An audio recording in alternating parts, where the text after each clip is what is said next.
और अब बात करेंगे कोरोना की। कोरोना से जुड़ी बड़ी खबर आपको बता दें, मुल्क में मुसलसल बढ़ रहे कोरोना के मामले। हिंदुस्तान में पिछले 24 घंटों में कोरोना वायरस के 2,47,417 नए मामले दर्ज किए गए।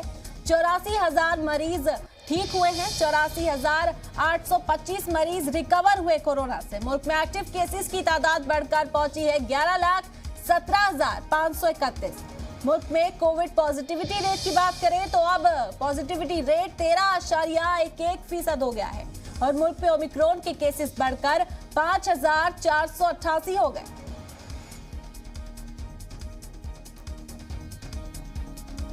तो कोरोना से जुड़ी आम खबर आपको बता रहे हैं। मुसलसल कोरोना के मामलों में इजाफा मुल्क के अंदर देखा जा रहा है। हिंदुस्तान में पिछले 24 घंटों में कोरोना वायरस के 2,47,417 मामले दर्ज किए गए।